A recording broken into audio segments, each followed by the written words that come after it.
Bro, that song always hits every time. So, this is it. We're here, It's the man. last chance. Last chance to get in. Week 14. Dude, this is the whole season is culminated to this.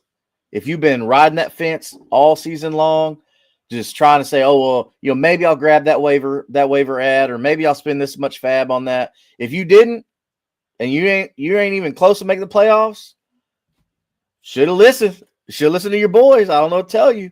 We're out here trying to make fantasy royalty. Bro, it's crunch time, Slayton.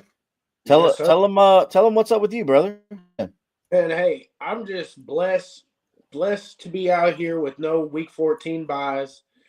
Feeling real good for all you Christian McCaffrey owners. RIP. I'll pour it out for y'all. I know it's going to be a rough week watching him not get any points and your team just fight for its life. So I don't know, man. I'm feeling pretty good. Only got 2 leagues that didn't make it out of the 11, so I'm feeling pretty confident this year. Best ball still ripping. Got some pretty good leagues in that one, so I guess we're gonna see what happens here at the end of the season, man. Yeah, for sure, man. So we already got some early morning ins and outs. Yep. Have you been tracking that this morning?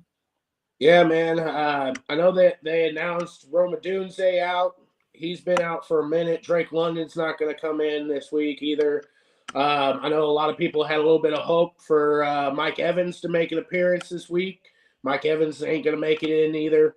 I did see that Chris Olave is questionable. I don't know if he's going to make it in, but I mean, I wouldn't be out there against that. But to each his own. Yeah, I think Chris Olave, you're gonna have to keep an eye on that one. Yeah. Who else did you hear today? So as far as our ends, big deal about Jaden Reed being back since week 2, going out with that fractured collarbone. I know he was really, really wanting to be a big deal. I know a lot of people were wanting him to be a big deal too. I love Jaden Reed, and that one crushed me early in the season because I have a lot of them in my dynasty leagues. And if that means I'm getting them back for the playoffs, we're having a time this year. Yeah. Definitely gonna need Jaden Reed, but man, like Christian Watson's really been stepping up for Green Bay since he's looked really good. With Amarion Hampton is going to be back this week. Yep. So there's that. I know a lot of people are happy about that. I did see that Maserati Marv, man. I seen that he's out this week too. So no Marvin Harrison. Yeah. That's not great for Harrison owners, but if you're one of the ones who are holding on to Michael Wilson, I mean, that's good news for you right there. I mean, I wouldn't say it's great news. They're playing that Rams secondary, so we'll see. True. Stick with the Cardinals, bro. Like, did you see where they're talking about how Kyler Murray's not coming back? Mm-hmm. Bro, is Kyler Murray done in Arizona? I think so, man. I to be brutally honest, I think it's his time. And I think what the deal is if they don't get rid of Kyler, that coach is gone too. I think that's kind of it's either him or me, and he's showing like, hey, I can do it with Jacoby Brissett. It's Kyler, So I think that's kind of what's being conveyed to the ownership right now, and I'm rather interested to see what happens with Kyler. I hope he gets start somewhere else, somebody that can actually utilize him correctly. But I don't know, man. Like I have the gut feeling that this is the last we've seen of him in a Arizona jersey. Yeah, I mean, there's a couple players that we're looking at that is probably they're done in their teams. I mean, Tyreek Hill most likely done in Miami. Kyler Murray most likely done in Arizona. I don't know what other teams you think are done in their teams this year. What other players you think are done in those teams this year? Man, shoot, that one's a hard one for me because like there's not a whole lot glaring. I know Fields is probably gone. If I'm being honest there, like he's probably done. That's crazy Uh, because they were so happy about getting Justin Fields and One that I'm interested in is Shador. I think that there's a good possibility that, they either get their shit together and kind of give him the nourishment that he deserves now to kind of like boost him up and see if they can run something with him, or, at least put him into a system that would, utilize him or at least give him the attention to try to succeed. Because right now it doesn't feel like the Cleveland organization, outside of the actual players within the building, that is giving him support.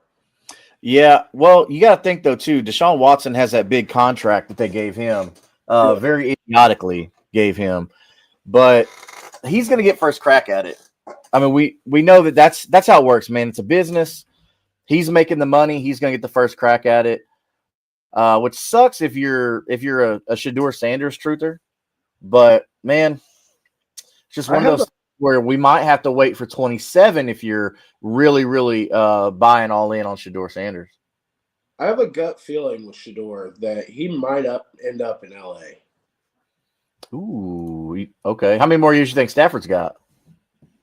Honestly, if he makes it to the Super Bowl this year and wins it, I think he's done. To be honest with you. He But should go out on top. I mean, they're kind of the favorites right now from it, everything that I've seen. like in it there.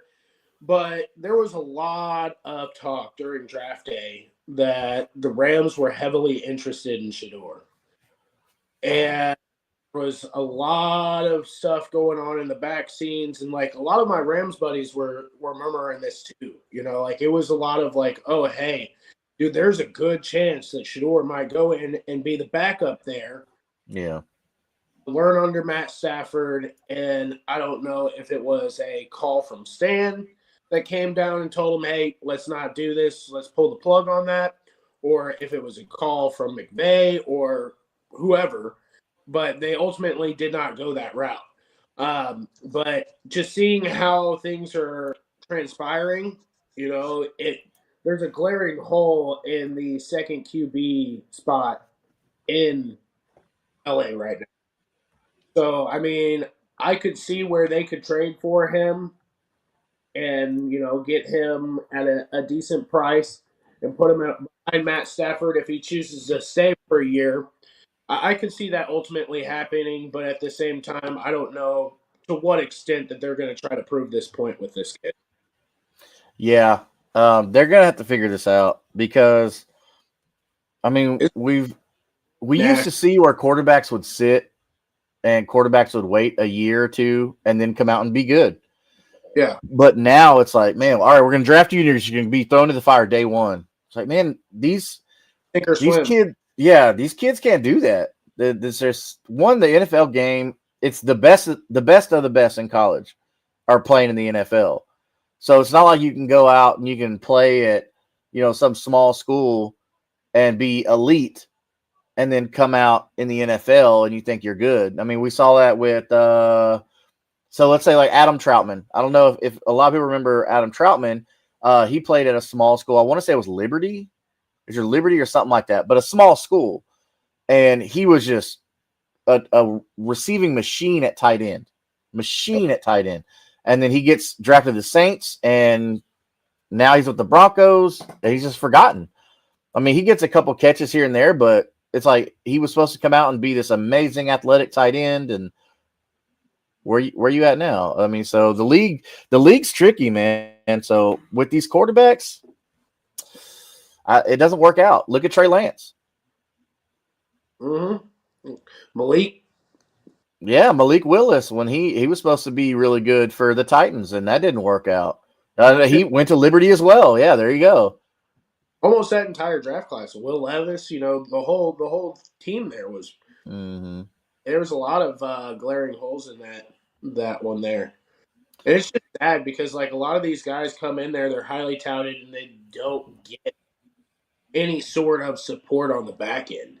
And it's like, man, like these guys could be phenomenal, but nobody's taking the time. Like you draft these guys to be at peace, and then like there's no connection. There's no. It's all disconnected. Now I'm starting to see like a lot of these guys are stop trying to force the connection by drafting these guys. They're a lot of them are drafting like a quarterback and a wide receiver, kind of like how Cincy's done. Kind of like a couple of these different teams where they have a QB and a wide receiver that went to the same school Yeah.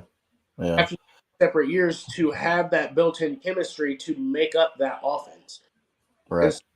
trying to like oh okay, we're just going to draft this random guy and hope that he fits into the organization, which is wild. But to each his own. It's just kind of And it crazy. doesn't help that they have coach turnover. Like, there's a reason why you're drafting a quarterback in the top 3 spots because your team sucked. And then Yeah. now you've got a new coach in, and then 2 years later, he's gone because he couldn't win because you didn't do all the other things. I mean, yes, look, I get it. When there's a generational quarterback coming out, I get it. But if Yeah. it's just some run-of-the-mill quarterback, don't waste the draft pick on that. Like, trade back and build where you need to build. Offensive line. How many teams are we seeing right now where their offensive line is horrible, but they have a good quarterback? I can give you 2 right now: the Jaguars and the Texans. Cincinnati, Cincinnati, there you go. Ravens. And they Like even paid Joe Burrow. That's the thing. You're paying this man all this money, but you won't protect him. what about Pittsburgh? What about Chicago?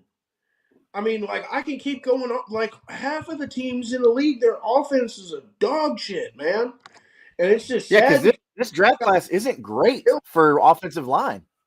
they're just getting killed back there, and I'm like, man, Yeah. come on now. This is a good draft class for defense, but Yeah. not for offensive line at all. No. So if you need to protect a quarterback, you're going to have to really, really figure it out. Like, you're going to earn your money, Mr. GM.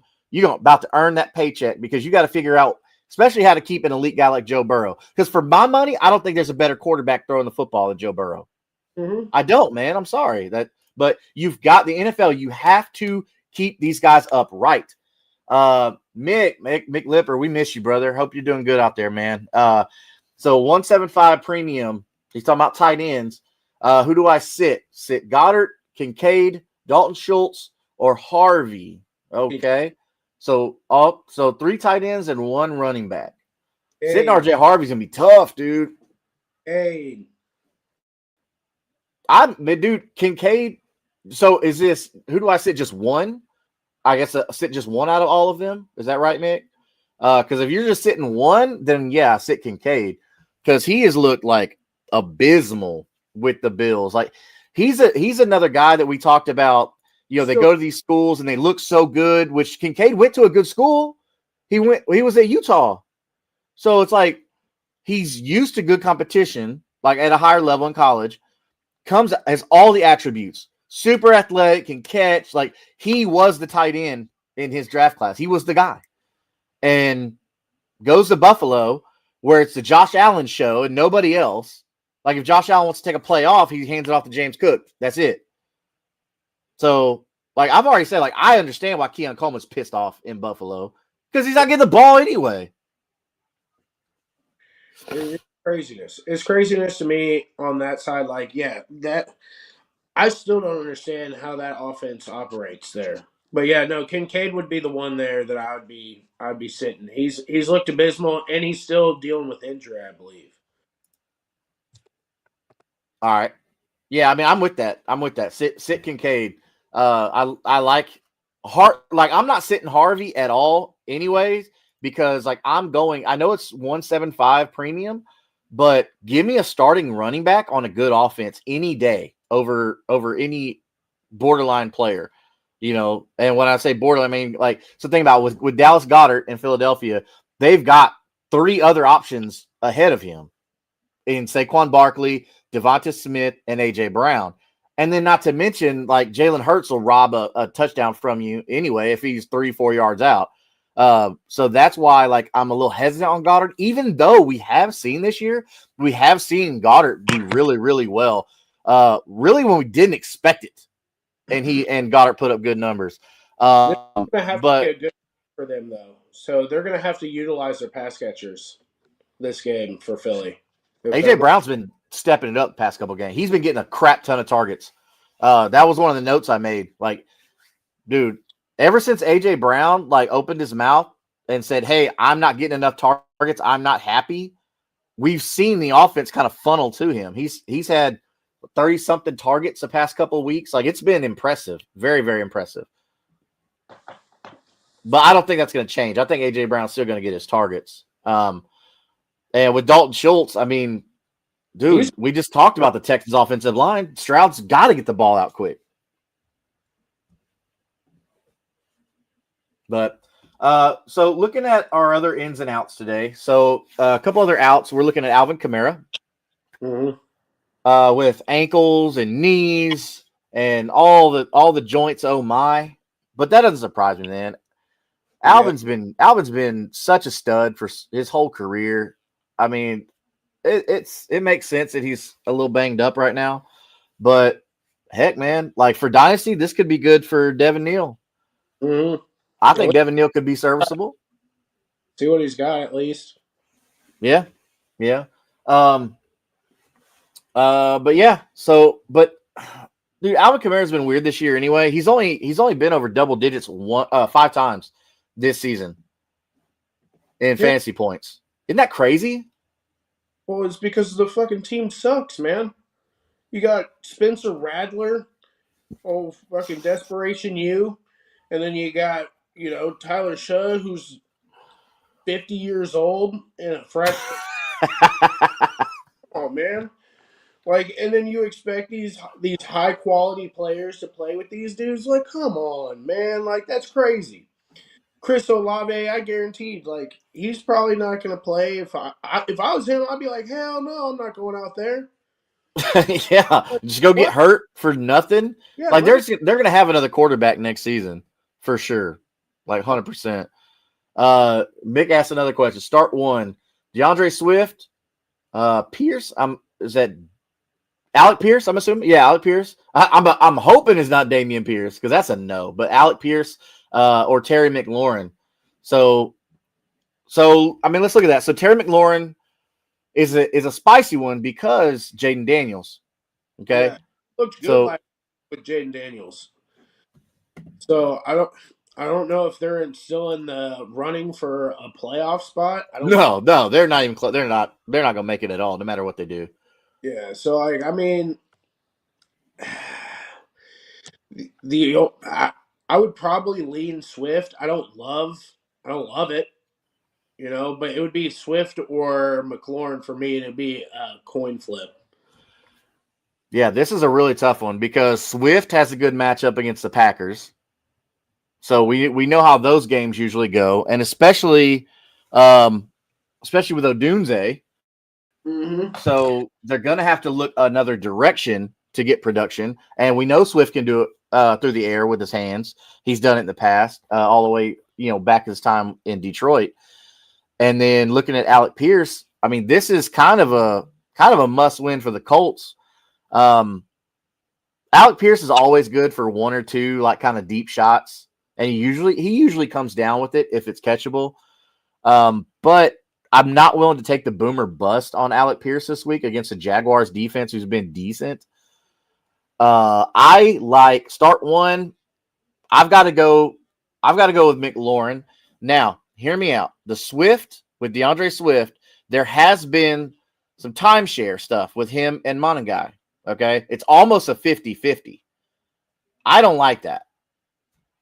Now, for real NFL, yes, I love it if I'm the coach. But if I'm a fantasy manager, no. I don't want anything to do with a 50-50 split at all, bro. So I'm going to go McLaurin on this one. Jaden Daniels back. I think they're going to make a statement. He really doesn't need to play, which is I'm curious why you're putting him back in there. But then on the flip side, the competitor in me, I get it.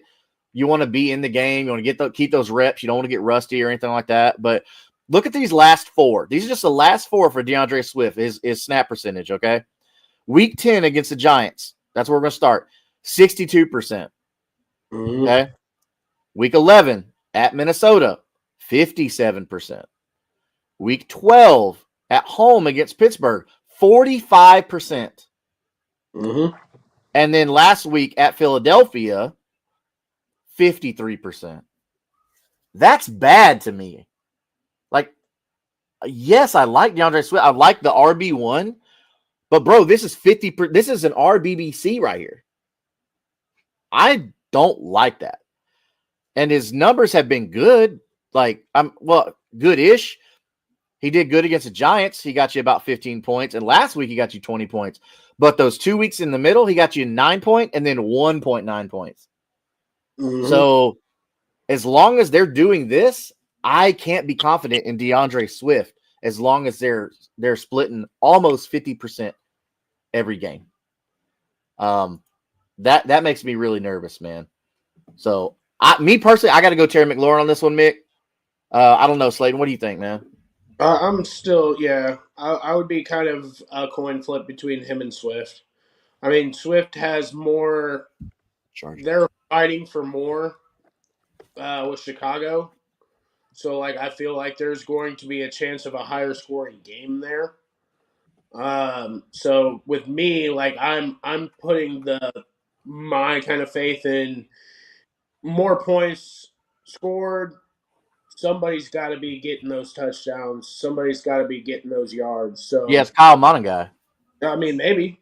Because he's had, since the Giants, 38%, 37%, 54%, and 45%. So the last 2 weeks really have been a split 50-50 between them two. But Monaghan's actually had better numbers than DeAndre Swift. So since the Giants, he got you 8.8. At Minnesota, he got you 10.7. Home against Pittsburgh, he got you 10.8. And then last week against Philly, he got you 19. So both running backs ate last week. To be fair, both running backs did eat against Philly. But that might have been more because Philly's secondary is really damn good. And they ate on the short end. So they said, hey, we're going to run the ball. Because he got 22 carries for 130 yards and a touchdown. Monaghan did. Yeah. 22 carries is what you see some teams have with one running back. But my thing is like, where is DeAndre Swift operating? Now, they do use him in the slot sometimes. They use him a lot of swing routes, Texas routes, things like that. Exactly. I will give you that. But my process is it's going to be a lot of short dump off. He doesn't have to get all of his bread on the touches. You know what I'm saying? He can get some of his bread off of, gadget plays, catching off the line there, doing screen plays, doing that type of stuff. He can still get his there. He's not getting that many receptions, though. That's the problem. Or targets, for that matter. So, last week, he only had 2 targets and caught one of them for 13 yards and no touchdowns. And then points there. You know what I'm saying? Yes. Like that. But my thing is like, if you're looking for a floor to make the playoffs, the other two are very boom bust for me. You know what I'm saying? That's fair. Us, in the grand scheme of things, but he's shown that he has a floor that can be depended on. Yeah. I mean, so here's with Terry McLaurin, all right, which we've seen Terry McLaurin produce with random quarterbacks in the past. We've seen that. So with Jaden Daniels, okay, here's his first 3 weeks with Jaden Daniels, okay? Now, we know what last year was. Last year was phenomenal. Him and Jaden Daniels, they are on the same page. We saw this last year when their big run through the NFC, Jaden Daniels Rookie of the Year, Offensive Rookie of the Year campaign. So he's getting his targets with Jaden Daniels, okay? So he got 4, 9, and 4. And then Jaden Daniels goes down, which who knows what all them weeks could be. But then Terry McLaurin got hurt as well, okay? And then he comes back at Kansas City, gets 4 targets for touchdown and some yards. And then last week, Denver with Marcus Mariota, who is not a Jaden Daniels caliber right now, okay? Being fair to Marcus Mariota's younger years where he was decent. But 14 targets last week. 14. But he only caught 7 of those. So that's the thing. But he got a touchdown and 96 yards. So Terry put up a pretty good number for you last week. I believe he's going to do better at Minnesota. They're in a dome, safe environment, no weather's not a concern. Plus, you've got a healthy McCarthy, you've got a healthy Jefferson, and a healthy Addison, healthy Aaron Jones. So this has all the makings to be a shootout. Neither one of these teams are making the playoffs, but I mean, I think this is going to be a good game, man. I think we're going to see some touchdowns in this one. I hope so. I hope it's not a slop fest. Because I can tell you, J.J. McCarthy's just about as bad with interception as Geno. You know what I'm saying? Yeah. Everybody wanted McCarthy to be so good, and he hasn't really panned out. Yeah, 9. Um, Silly, dude. Silly. But no, like at the same token, uh, I think a lot of those targets last week were forced because you don't have a quarterback that necessarily has the same paralysis. It's going to be a completely different operation as far as offense goes. I don't know how much they're going to try to put Jaden Daniels on the line. So that's my only caveat to this is like I don't think they're going to let him run and let him, take a whole bunch of hits. At least I hope so. It shouldn't. You're But right. at the same time, like I could see this being a slot fest, low scoring, and the running backs are the only ones eating in this. Like I don't know. This is kind of my. It feels like a weird game on script for me. Well, because if you're either one of these teams, you've got your quarterback right now. Like Washington knows they have Jaden Daniels. They know Jaden Daniels is good. My fear for Jaden Daniels, he becomes the next CJ Stroud. Comes out rookie of the year campaign, does all these great things, and then does nothing. And then next year does nothing. But for right now, Washington has their guy. They've got their franchise QB. Minnesota, right now, I guess they think they have their franchise QB, but I feel like they're starting to think like maybe this kid isn't as good as we thought. But we'll see. Like I'm willing to wait and see for JJ McCarthy, which is something that we'll talk about in the once the fantasy season is over with, and we'll get into dynasty. We'll start talking about some of these young guys to buy and all that stuff. Speaking of which, for dynasty, if you're in the building, if you see at the bottom, we've got a free jersey giveaway going on right now. Once we hit 200 subscribers on this YouTube channel at Kingmaker Sports, I know we're coming to you on a couple of different channels right now with our brother channels throughout this AFC South show and Curtis Podcast Network. Once we hit 200 subscribers here on Kingmaker Sports on YouTube, we will be giving away a free jersey to one of you lucky viewers out here.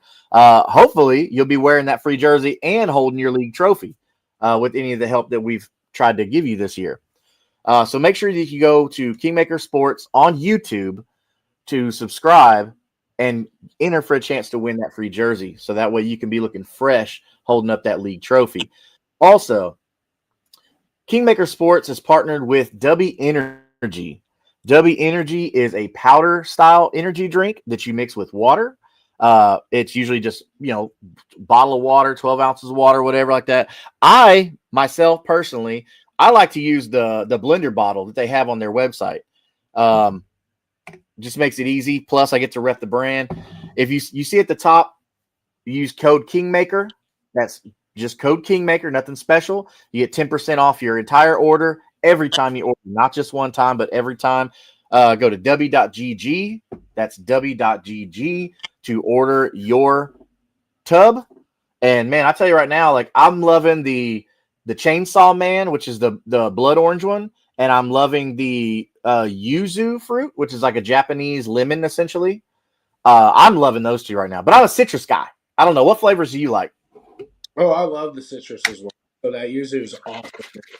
Uh, really, really recommend it. Something a little bit cleaner than your normal energy drinks that you do be drinking out there. Doesn't give you all the bubble guts, any of that nasty after feeling. So definitely go check them out. Scratch their back, we'll scratch your back on that. It's be a lot of fun to see the difference on that side and just to step out of your comfort zone and try a powder versus what you are getting in these chemical makeups of a lot of these nasty energy drinks that are out there. Yeah, I was a big time Monster Energy guy, and then I shifted over to Bang, and then shifted over to C4. And man, honestly, I feel good when I drink this. Like I'm hydrating, like it's because I'm mixing it with water. It doesn't have a lot of fillers in it, so I feel good, man. So I mean, you can take my word for it if you want, but honestly, I would try it. I would try it, and but yeah, use that code Kingmaker for 10% off your order every time you visit. So back to it.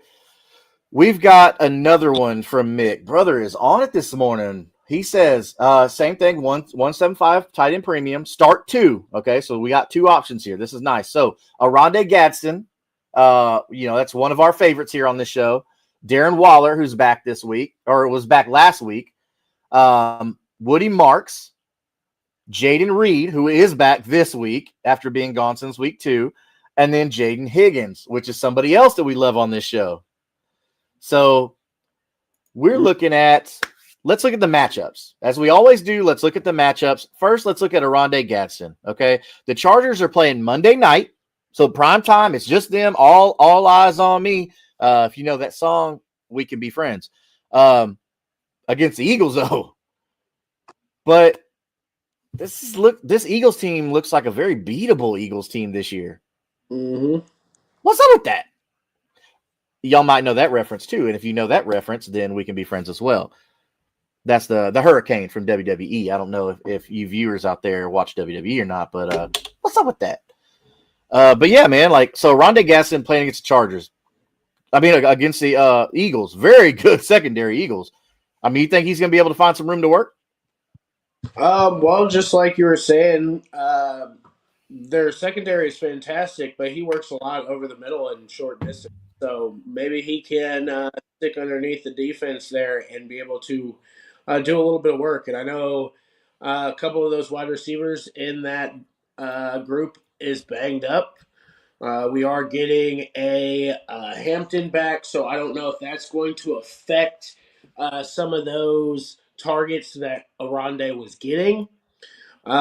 It's out of the piles of turds you had there, Mick.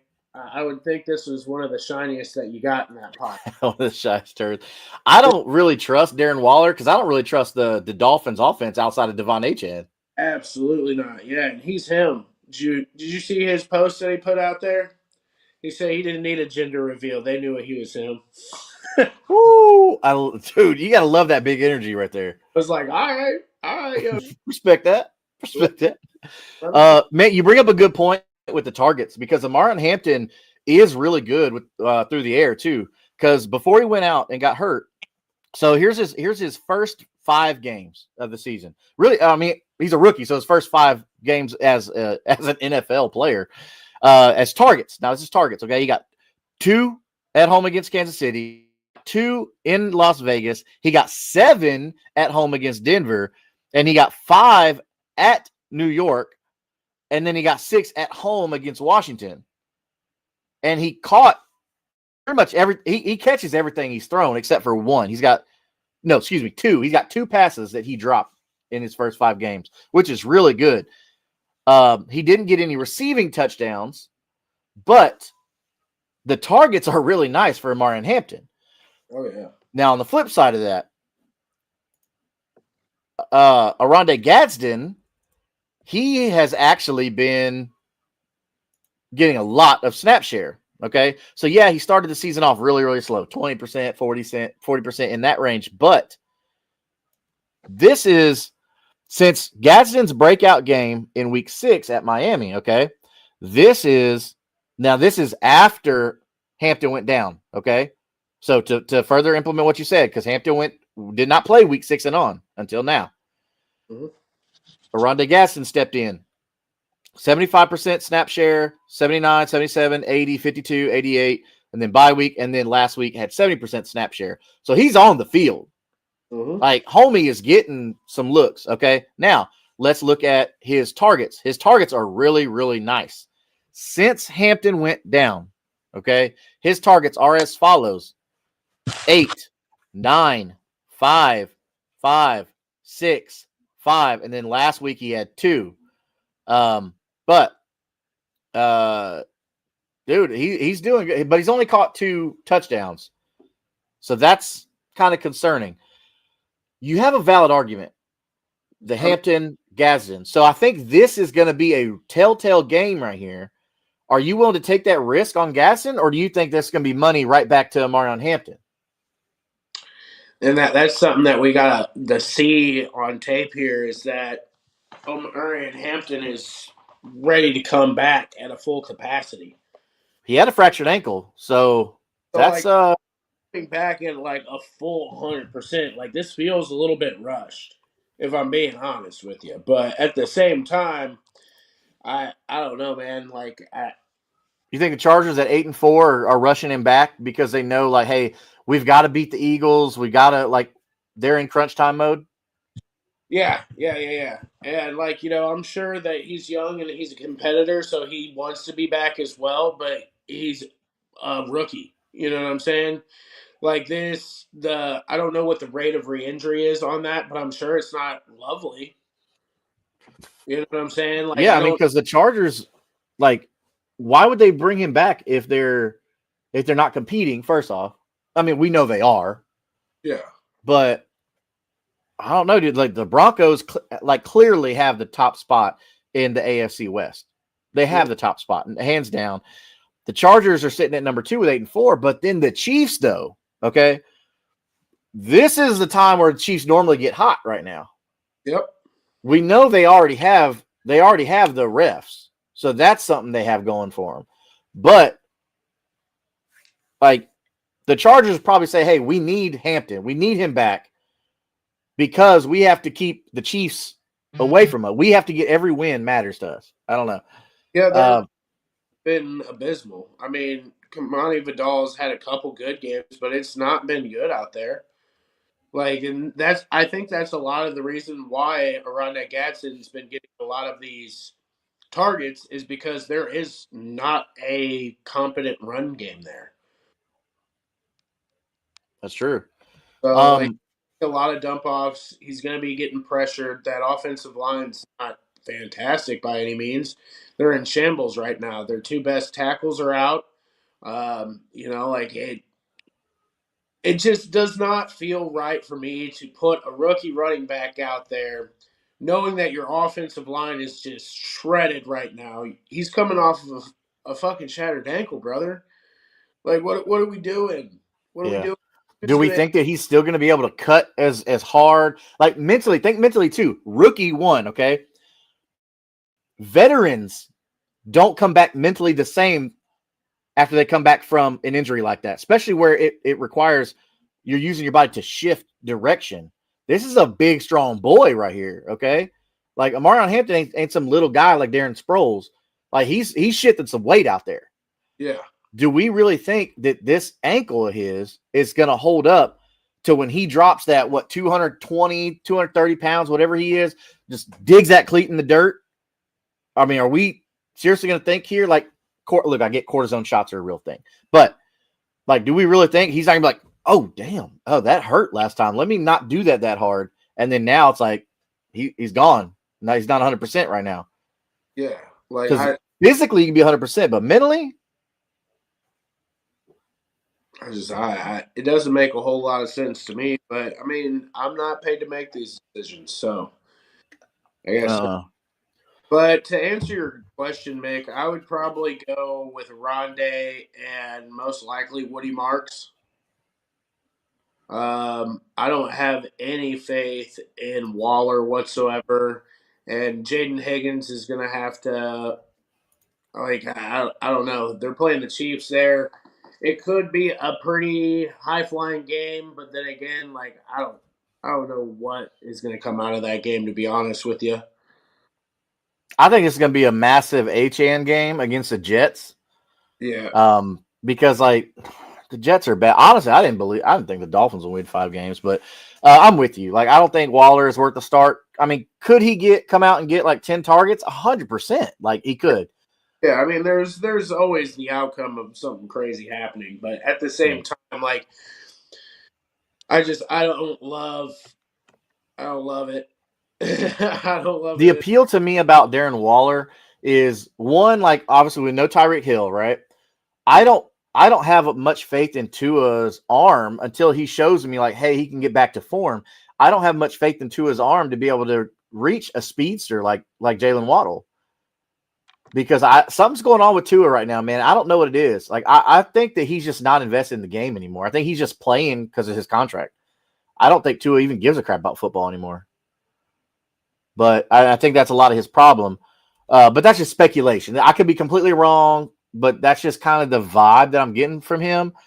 But yeah. So as far as Darren Waller, not really gonna put my trust in him. But the dude could come out and get 10 targets, just out of desperation. We see weak arm quarterbacks. They love the tight end. Now watch Um, go out there and do it in sheer spite of us. yeah, exactly. So Darren, please look, man. Like, you can ask Mick when he gets on the show. Like, I went and picked up Darren Waller on waivers as soon as I heard that he made the Ravens team, and bro, he was awesome. He came out, blew up, and I sold that dude for an early second, I believe, early second, maybe late first. I can't remember, but I was happy about that. That was probably one of the greatest free agent acquisitions I've ever made. Was Mr. Darren Waller. So two Texans on this list. That's a tricky one. So you got Jaden Higgins, Woody Marks. So Jaden Higgins is probably going to see targets just because Nico Collins is going to be covered up. I mean, they're for all rights. They should be looking. The Chiefs should be looking to lock down Nico Collins. They should, which is going to leave Jaden Higgins open. But I do believe that Chiefs defense is good enough to be able to figure that out. I believe in Andy Reid. Like Andy Reid puts people around. Was it Spagnola is the DC over there now? Mm-hmm. So Woody Marks, I really like me some Woody Marks, man. I ain't gonna lie, but this can be a tough one. I don't know. And then Jaden Reed. The only problem with the Packers, so many damn mouths to feed. Mm-hmm. Oh, And I need to see him play a game before I can even make any sort of an assessment on him. Like any guy that's coming back from an injury, I gotta see him play before I put him in my lineup. Like it's a weird thing for me. Like I'm not going to put myself in that situation because 9 times out of 10 they come out, they have a quiet game. It's only very seldom that somebody comes in and just goes crazy right off their injury. yeah. Which is why I want to lead Gadsden so bad. And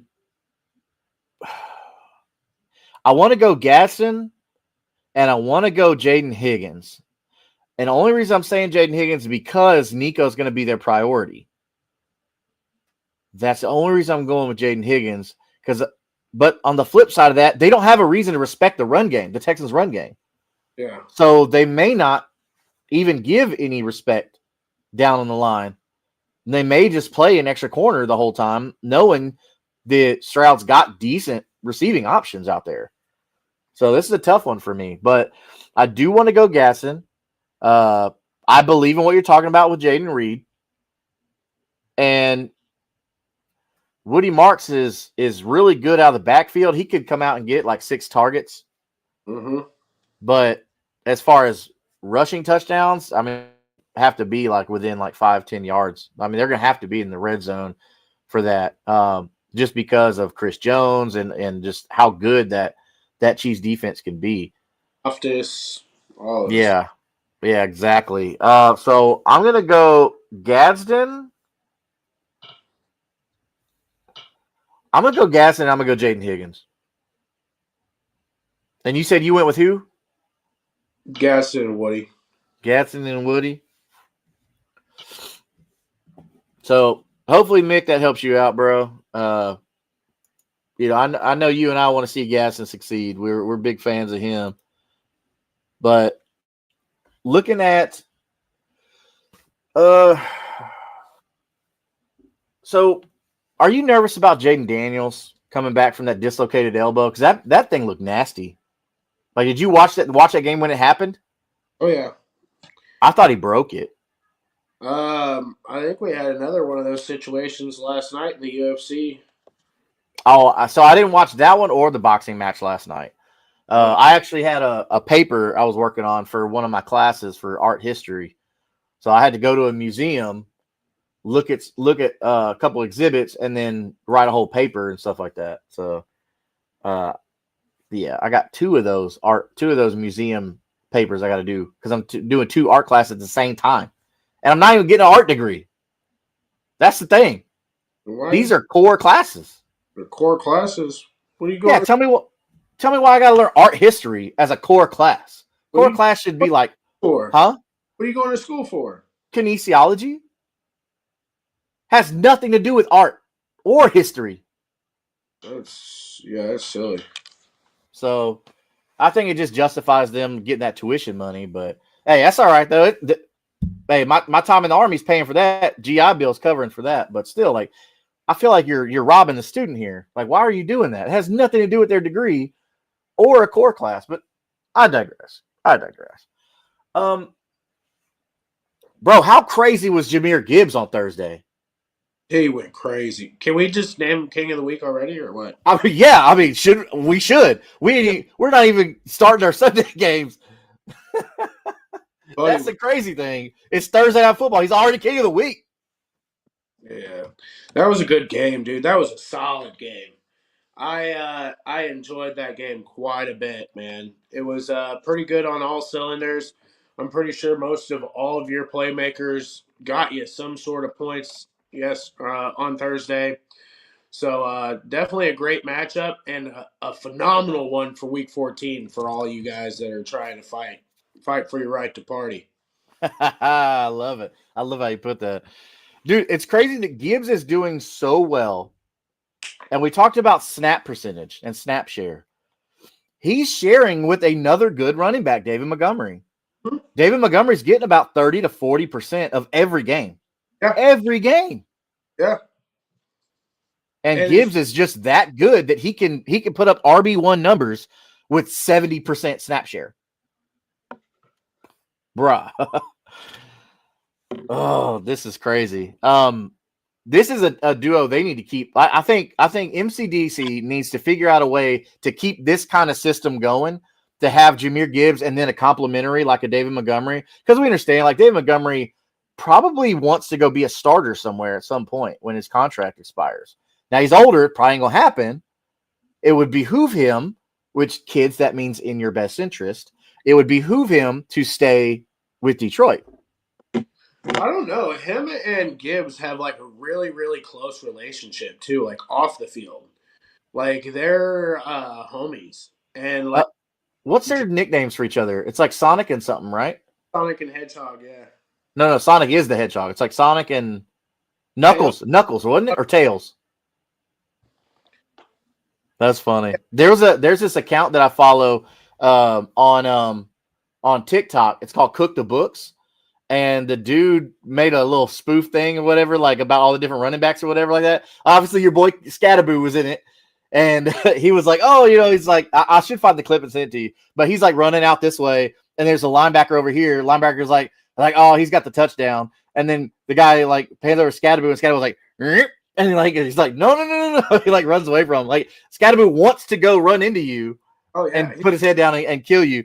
And then another one with Jahmyr Gibbs, he's like, oh, there's Jahmyr Gibbs, like trying to find a hole, and the next thing is like, he's gone. Yeah. Mellow Mike says Chiefs are going down tonight. Looking at your image there, Mellow Mike. Go Texans.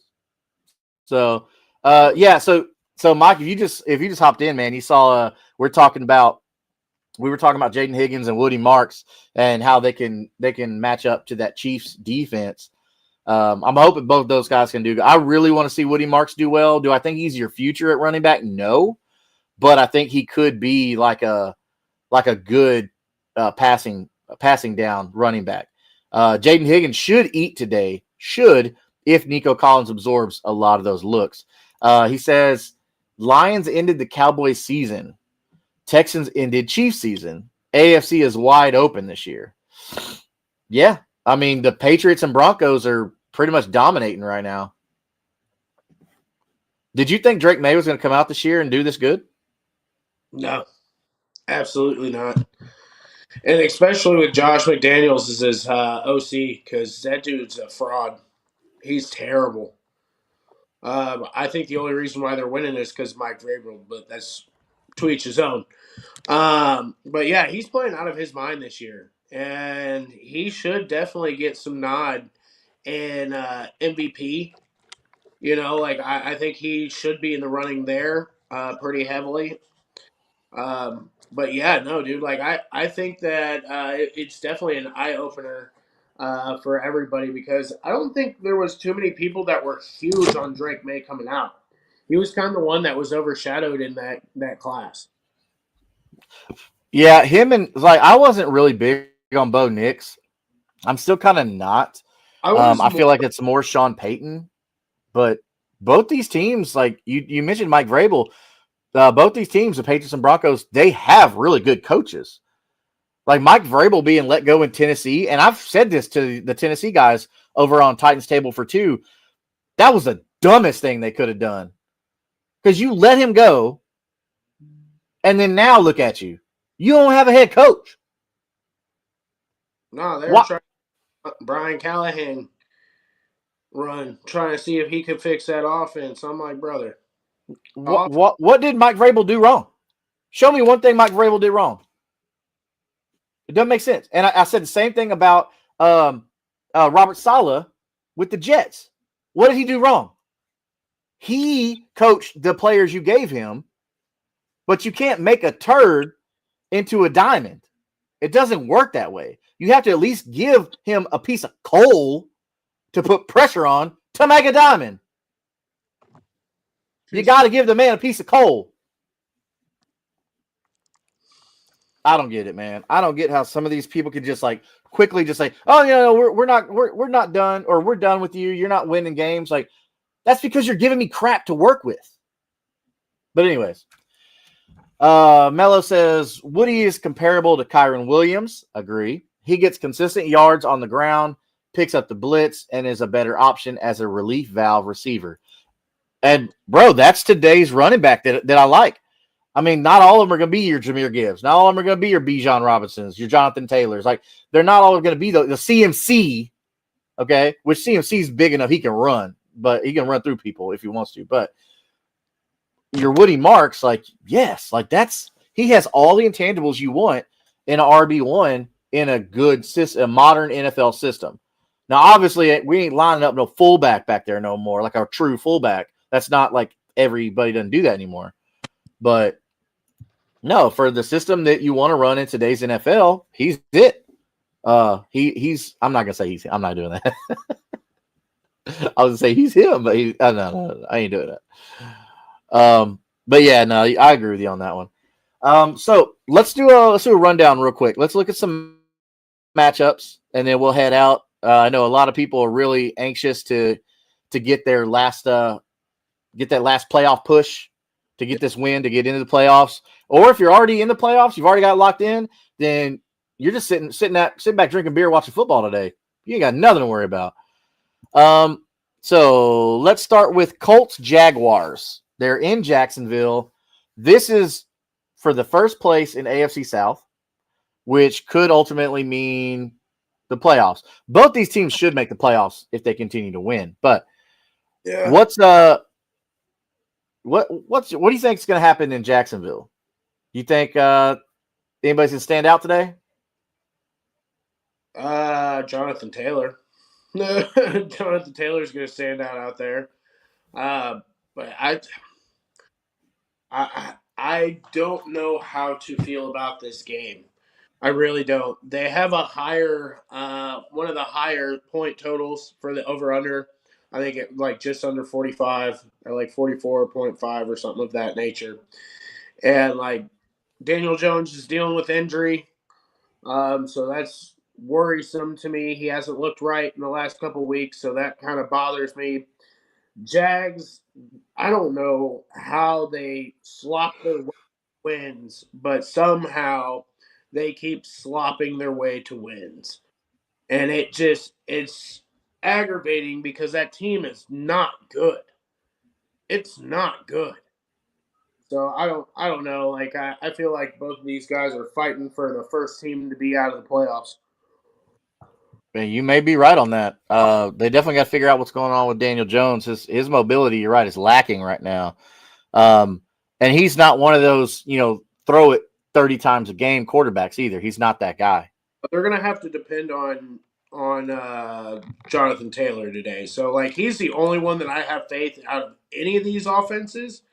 That and Tyler Warren. I would Yeah. take shots at Tyler Warren because he does get some smaller dump off. I wouldn't be surprised if he got a touchdown today. But yeah, that's kind of where I'm at on that. Yeah, I'm with you, man. So this is kind of a weird game because I like Trevor Lawrence. I think Trevor Lawrence is a good quarterback. And I've said that plenty of times. Even on our guys Third and Teal, their show over there, which if you're a Jags fan, go check them out. Really great guys, real knowledgeable, exciting shows to watch too and listen to. But I was telling them about, I think Travis Etienne's a good running back. I think Trevor Lawrence is a good quarterback. But they got to put all the pieces together. Liam Cohen is starting to look like it's working out, like he knows what he's doing. And I think, hey, give him a little credit. But they're still missing a quality offensive line to be able to give Trevor Lawrence time. Now, we see now that Trevor Lawrence wasn't that generational guy that we all thought he was. I did too. Jesus, Yeah. everybody talking like he was the golden boy, that he was the golden goose for fucking ages, never lost a game since he was in Pee Wee football and all this storyline bullshit that they're trying to feed me. And I'm like, dude, like I don't see this guy that good. And like I was the first one to be like, man, like I hope this dude dives off a cliff when he gets to the NFL. Like I hope that it's a rough, and it's been every bit of that. And like it's the same thing. Like I'm so tired every year that there's this, generational quarterback. This dude's the next coming of Jesus. They did it with Caleb Williams. They did it with everybody, dude. And I'm just over it, man. Like, these I'm kids, still not on the Caleb Williams train on that. it's I'm not. still not. It's not the same. And like they just need to stop putting so much pressure on these guys to be this spectacular, like one of a kind. Like Jaden Daniels, he got pushed a little bit there of like, is he going to be good? Is he not? So Ezekiel or Ezequiel Ruiz says flex Monangai or Addison. Mungai. Addison's been terrible, dude. Yeah, so we were talking about the snap percentage, 50-50. I mean, Yeah, Mungai, he's going to have a higher floor for you, I believe. Granted, they are playing Green Bay, but it's a division game, and normally those division games get ugly. So you always have a higher scoring total there. I do believe that they're one of the higher scoring games totals that are out there this week. And then Addison, like I don't have any faith in JJ. Dude's been throwing like 2-3 interceptions a game. It feels like I'm just like, buddy, get on. Like this is terrible. They need to reevaluate something. Like yeah, I'm with you. Kyle Monangai is my pick here. Man, so that's it. It's 12 o'clock. Kickoffs are upon us, and bro, when to get in some cases. So hopefully the three of us. I know this morning you're just seeing Slayton and I, but hopefully with Slayton, Big McLipper, and myself, hopefully we've been able to help you out this fantasy season. All right. We've talked about a lot of waiver wire ads. We've talked about a lot of guys, sleeper guys that you should stash. And those stashes usually have worked out. You stashed Travion Henderson, worked out pretty good for you. You drafted Tyler Warren late, worked out pretty good for you. So there's these little things like that the three of us here on Kingmaker Sports really take pride in ourselves in doing, is being able to deep dive. Okay. It's real easy for a lot of shows to say like, oh, start your Josh Allens this week. Yeah, no duh. But it's harder to put in the time to be able to watch the film, dive deep into this, into these stats, these storylines, snap percentages, all that stuff you hear us talk about on the show, to be able to give that to you. Which is funny because we love doing this so much. It has actually hurt us in our leagues because the people that we're in leagues with watch the show and listen to the show and like, oh, he likes it. I'm gonna go sneak him up off waivers real quick, or I'm gonna go trade for that player real quick before he goes. So, but look, we don't do it for that, man. We do it to make all of you out there winners and champions. Okay, so hopefully this season has worked out for you. We appreciate you coming in and tuning in and subscribing. We look forward to the playoffs, which start next week, week 15, week 16. Those are going to be real critical, okay? Those matchups we're going to be looking at a lot on Tuesday, okay? Tuesday at 9:30 p.m. Central Standard Time. We will be breaking down the most important parts of the playoff, the fantasy playoffs, okay? So, without any further ado, Slayton and I, we would like to thank you for joining us this Sunday morning. I've got a golf game to go get to, so I will see everybody here Tuesday night, 9:30 p.m. Central Standard Time. Slayton, you got anything for the people out there? Oh, man. Hey, let's go J.J. McCarthy plus over on interceptions. And, hell, throw another Geno plus interception on Geno's that. money, baby. You've been making so much money off Geno interceptions. He did get me he did get me back last week. He didn't throw an interception. So, I mean, I'll cut my losses. But, hey, it's been a surefire bet for you can't win them all. So Hasn't he thrown an interception every game this year except for 2, something like that? There's only 2 games that he hasn't thrown an interception. I do. Yeah, so I say you're up all that. Yeah, and then JJ McCarthy, same deal. So I mean, get those in, get your and I know with underdog right now, you can still bet on it, even though the game has started. So let's ride. All right. Well, from everybody here at Kingmaker Sports, we appreciate you tuning in, and we will see you Tuesday night at 9:30 p.m. Central Standard Time. Let's go, Peace. boys.